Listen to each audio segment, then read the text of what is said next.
وَأَقْسَمُوا بِاللَّهِ جَهْدَ أَيْمَانِهِمْ لَا يَبْعَثُ اللَّهُ مَن يَمُوتُ بَلَىٰ وَعْدًا عَلَيْهِ حَقًّا وَلَٰكِنَّ أَكْثَرَ النَّاسِ لَا يَعْلَمُونَ۔ آج سورۃ النحل کی آیت نمبر 38 سے بیان ہے، اور انہوں نے اپنی پکی پکی قسموں میں سے اللہ کی قسم کھائی کہ اللہ مرنے والوں کو دوبارہ زندہ کر کے نہیں اٹھائے گا۔ کیوں نہیں؟ یہ اللہ کا برحق وعدہ ہے، اور لیکن اکثر لوگ نہیں جانتے۔ لِيُبَيِّنَ لَهُمُ الَّذِي يَخْتَلِفُونَ فِيهِ وَلِيَعْلَمَ الَّذِينَ كَفَرُوا أَنَّهُمْ كَانُوا كَاذِبِينَ،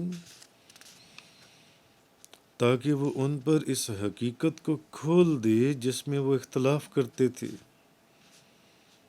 اور اس لیے کہ کفار جان لیں کہ وہ جھوٹے تھے۔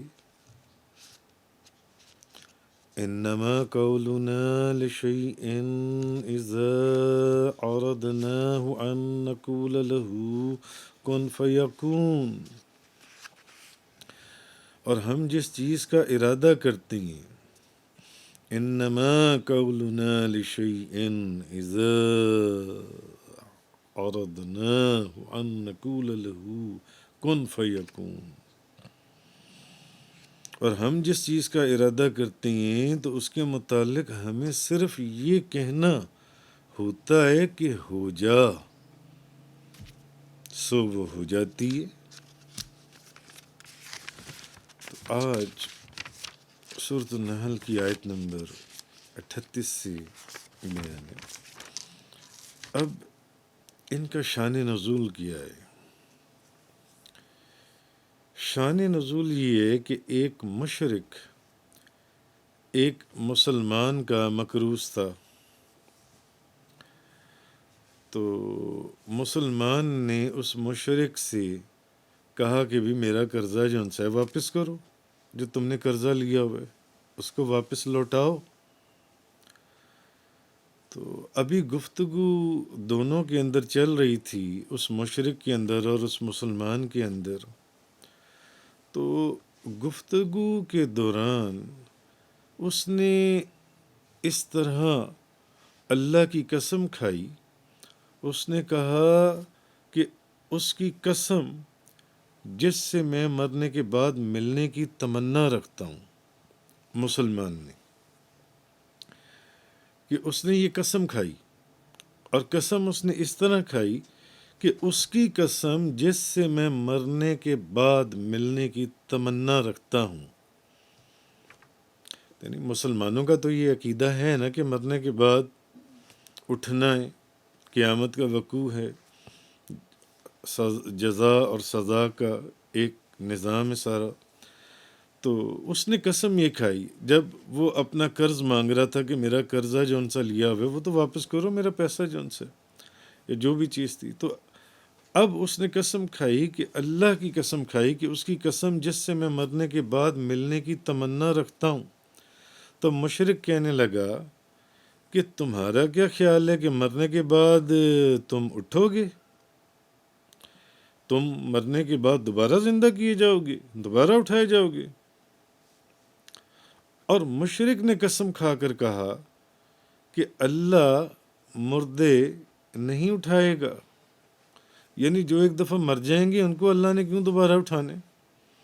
اللہ مردے نہیں اٹھائے گا۔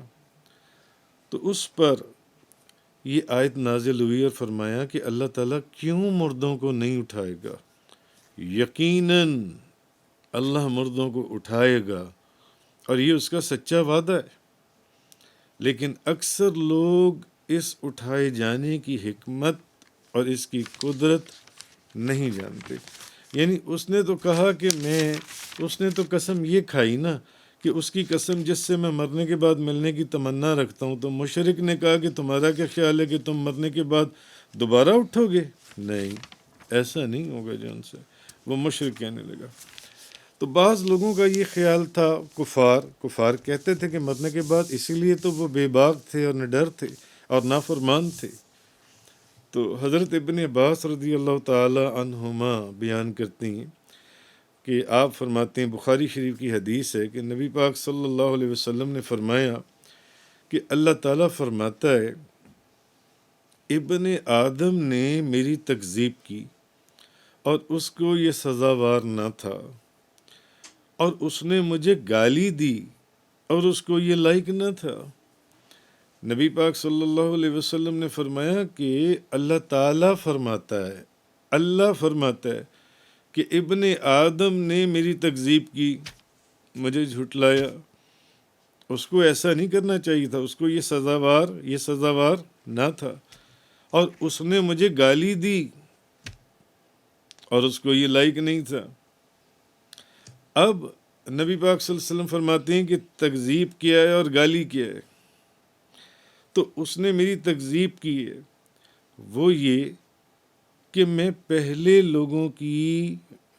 لوگوں کو پہلی شکل اور صورت میں زندہ کرنے پر قادر نہیں ہوں، کیونکہ کفار اور مشرکین کہتے تھے نا کہ مرنے کے بعد کون کس کو زندہ کرے گا اپنی پہلی شکل اور صورت کے اوپر۔ تو اللہ پاک نے فرمایا کہ یہ ابن آدم نے میری تکذیب کی ہے، وہ یہ سمجھتی ہیں کہ میں اس بات پر قادر نہیں ہوں کہ میں ان کو مرنے کے بعد پہلی شکل اور صورت کے اوپر دوبارہ زندہ کر دوں۔ آگے فرمایا اور اس نے مجھے گالی دی، تو نبی پاک صلی اللہ علیہ وسلم فرماتے ہیں وہ یہ گالی کیا دی کہ وہ یہ کہ میرا بیٹا ہے اور میں اس سے پاک ہوں کہ میری کوئی بیوی ہو یا بیٹا ہو، جیسے عیسائیوں نے کہہ دیا حضرت عیسیٰ علیہ السلام کے متعلق۔ تو اللہ تبارک و تعالیٰ نے یہ نبی پاک صلی اللہ علیہ وسلم نے فرمایا۔ تو ہمارے جس کانٹیکس میں ہم بات کر رہے ہیں وہ اس حدیث کا پہلا حصہ ہے کہ اس نے میری تکذیب کی، اور تکذیب یہ ہے کہ وہ یہ سمجھتا ہے انسان، یعنی کفار اور مشرکین یہ سمجھتے تھے اور کہتے تھے کہ مرنے کے بعد اللہ کسی کو اس کی پہلی شکل کے اوپر دوبارہ نہیں اٹھانے پر قادر ہی نہیں، مرنے کے بعد کس نے کھڑے ہونا ہے، مرنے کے بعد کس نے زندہ ہونا ہے، جون سے وہ یہ کہتے تھے، جون سے کفار اور مشرکین جون سے، تو وہ کہتے تھے کہ قیامت نہیں آئے گی، اور اس کے اوپر وہ جو کفار تھے وہ قسمیں اٹھاتے تھے، کافر لوگ قسمیں اٹھاتے تھے۔ تو کافروں کو اصل میں یہ بات بتائی جا رہی ہے کہ یہ تمہاری غلط فہمی ہے، قیامت ضرور آئے گی اور تمہیں تمہاری قبروں سے ضرور اٹھا کر اللہ کی بارگاہ میں پیش کیا جائے گا۔ یہ تمہارے خام خیالی ہے کہ قیامت نہیں آئے گی، تم دوبارہ اٹھو گے نہیں، تمہیں زندہ نہیں کیا جائے گا، تمہاری پہلی شکلوں جسموں کے اوپر تمہیں کھڑا کر دیا جائے گا، تمہیں اللہ کی بارگاہ میں پیش کیا جائے گا۔ اور اس آیت کے اندر اللہ نے 3 دلیلیں بیان کی۔ ایک تو یہ کہ اللہ نے وعدہ فرما لیا کہ قیامت آئے گی، اور اللہ کا وعدہ سچا ہے، اللہ نے فرمایا اللہ کا وعدہ سچا ہے۔ اور دوسری بات یہ بھی کہ حکمت الہی جو ہے، اللہ کی حکمت کا تقاضا بھی یہی ہے کہ قیامت کو آنا چاہیے، اللہ کی حکمت کا تقاضا ہے قیامت کو آنا چاہیے، قیامت کو برپا ہونا چاہیے، کیونکہ اس دنیا میں کتنے فرقے ہیں، سینکڑوں فرقے ہیں، بے شمار فرقے ہیں، اور ہر فرقہ اس بات کا دعویٰ کرتا ہے کہ وہ حق پر ہے۔ ایسے ہی ہے نا، ہر فرقہ، سینکڑوں فرقے ہیں، اور ہر فرقہ اس بات کا کیا دعویٰ کرتا ہے؟ وہ کہتا ہے ہم حق پر ہیں، ہم حق پر صرف ہم ہی ہیں، دوسرے کافر ہیں یا دوسرے گمراہ ہیں۔ تو یہاں تک کہ وہ لوگ جو اللہ کو مانتے ہی نہیں، جو اللہ کا انکار کرتے ہیں اور ہزاروں بتوں کو اللہ کے ساتھ شریک کھڑا کر دیتے ہیں جون سی، تو وہ بھی یہی سمجھتے ہیں کہ حق کے اوپر صرف ہم میں۔ اچھا، اب اس کا فیصلہ دنیا میں ہو سکتا ہے؟ یہاں دنیا میں اس کا فیصلہ ہو سکتا تھا، بظاہر دلائل کو چھوڑ کر، دلائل عقلیہ نقلیہ کس نے کس کی بات ماننی ہے؟ سب نے کہنا ہے میں حق کے اوپر ہوں. ہر فرقے نے یہ کہنا ہے کہ میں حق کے اوپر ہوں. ہر فرقہ، شیعہ کہیں گے ہم حق پر ہیں، سنی کہیں گے ہم حق پر ہیں، دیوبندی کہیں گے ہم حق پر ہیں، وہابی کہیں گے ہم حق پر ہیں، قادیانی اپنی جگہ پر کہہ رہے ہوں گے کہ ہم حق پر ہیں، کافر اپنی جگہ پر کہہ رہے ہیں جو ہزاروں بتوں کے پجاری ہیں کہ ہم حق پر ہیں، ہندو کہیں گے ہم حق پر ہیں، سکھ کہیں گے ہم حق پر ہیں، چائنیز کہیں گے ہم حق پر ہیں، جاپنیز کہیں گے ہم حق پر ہیں، مجوسی کہیں گے ہم حق پر ہیں. تو اس کا فیصلہ اس دنیا کے اندر اس لیے کوئی ایسا دن، قیامت کا دن جس کو برپا کیا جانا ہے، اس کی بہت ضرورت تھی جب حق اور باطل کے اندر فرق پیدا ہو جائے، بتا دیا جائے ہر ایک کو کہ کون حق پر تھا اور کس کا راستہ جون سے غلط تھا. یہاں تک کہ جو باطل کے جھنڈے اٹھانے والے ہیں ان کو بھی یہ سمجھا دیا جائے کہ ان کو بھی پتہ چل جائے کہ کون حق پر تھا اور کون نا حق بات کرتا تھا جون سے. اور حقیقت بھی یہی ہے، اصل تو یہی ہے کہ حق وہ ہے جو نبی کریم صلی اللہ علیہ وسلم اور آپ کے غلاموں نے اختیار کی ہے. حق وہ ہے. اس لیے قیامت والے دن یہ قیامت کا برپا ہونا اور اس میں اس چیز کا فیصلہ ہو جانا کہ اصل دین اور اصل حق نبی کریم صلی اللہ علیہ وسلم، تاجدار دو جہاں، شاہ سوار لامکاں، مالک زمین و آسماں، روح کن فکاں، نبی کریم صلی اللہ علیہ وسلم اور جو دین آپ کے غلاموں نے اختیار کیا وہ حق کے اوپر دین تھا. اور یہ تبھی ممکن ہے جب ایک ایسا دن مقرر کیا جائے یا ایک ایسا وقت مقرر کہ مرنے کے بعد دوبارہ زندہ کیا جائے. کیونکہ اس دنیا میں یہ فیصلہ نہیں ہوگا. ہر بندے نے تلوار نکال کے کھڑے ہو جانا، اس نے کہنا میں حق پر ہوں تم غلط ہو. تو کس آج تک یہ فیصلہ ہو سکا؟ ہندو اپنے مذہب پر، سکھ اپنے مذہب پر، مجوسی اپنے، عیسائی، یہودی، سب جن سی ہیں. تو اس لیے قیامت کا برپا ہونا بہت ضروری ہے. اور تیسری بات یہ کہ کافروں کو بھی یقین ہو جائے، کافروں کو کہ وہ جھوٹے تھے اور جس نظام کو وہ اپنائے بیٹھے تھے، کافر جن سے ہیں، وہ سراسر باطل تھا وہ نظام جن سے. کافروں کے بھی یہ بات علم میں آ جانی چاہیے. بہرحال دوسری چیز یہ کہ اللہ تعالیٰ نے جو اس کی عبادت کرنے والے ہیں ان کو ثواب دینا ہے، اور کافروں اور سرکشوں کو اللہ نے عذاب دینا ہے.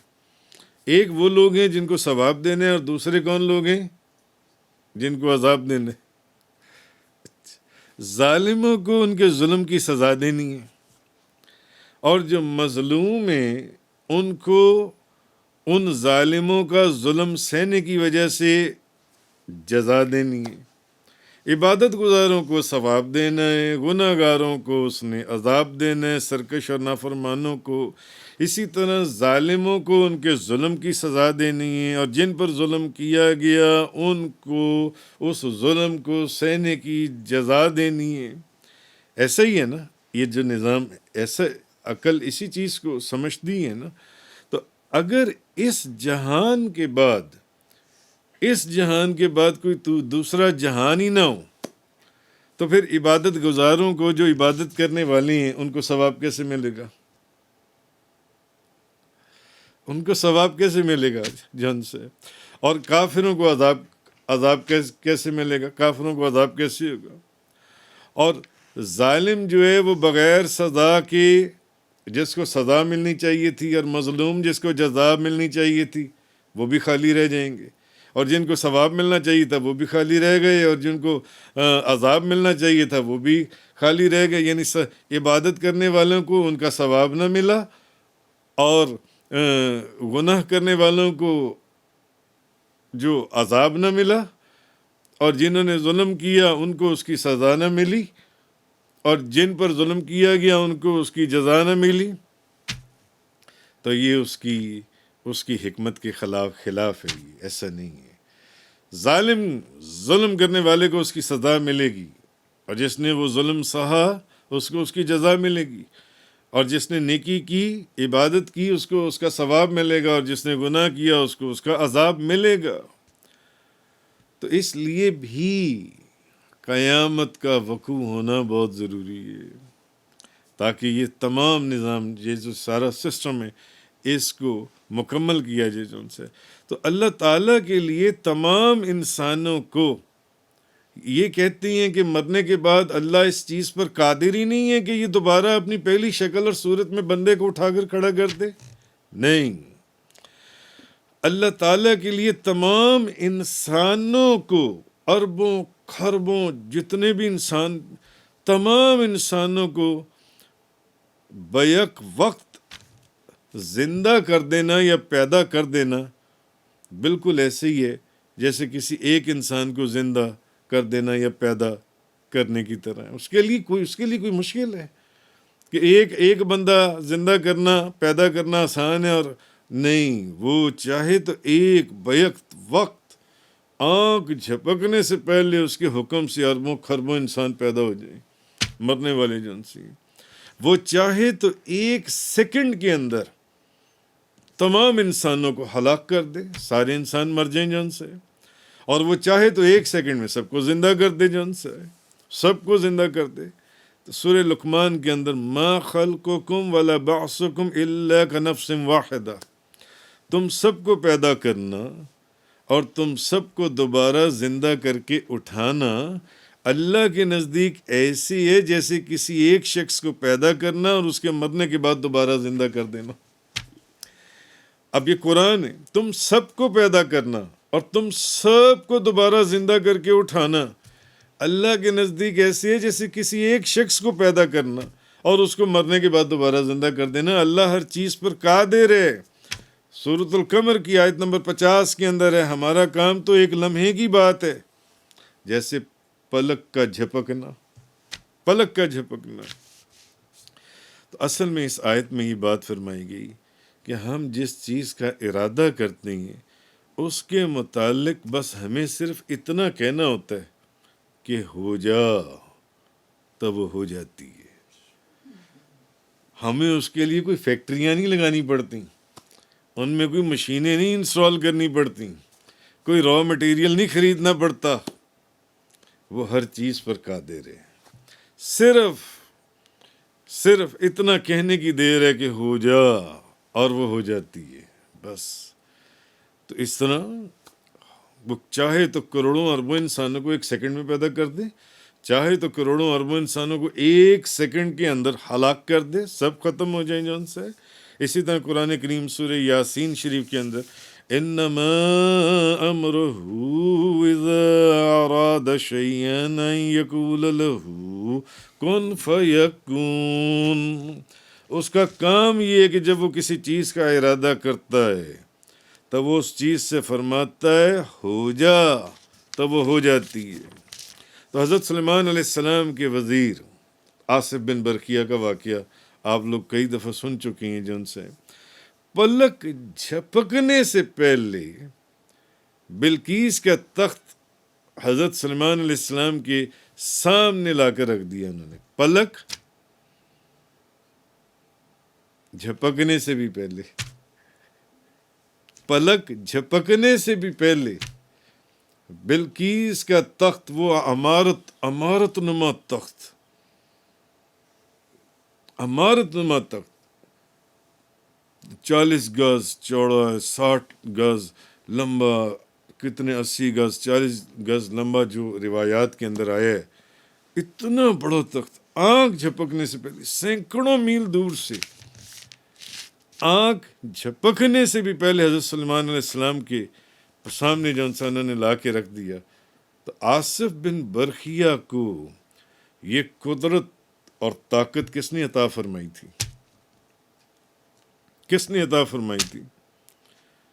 اللہ ہی نے عطا فرمائی تھی نا۔ تو پھر اللہ کی قدرت اور طاقت کا کوئی اندازہ کر سکتا ہے؟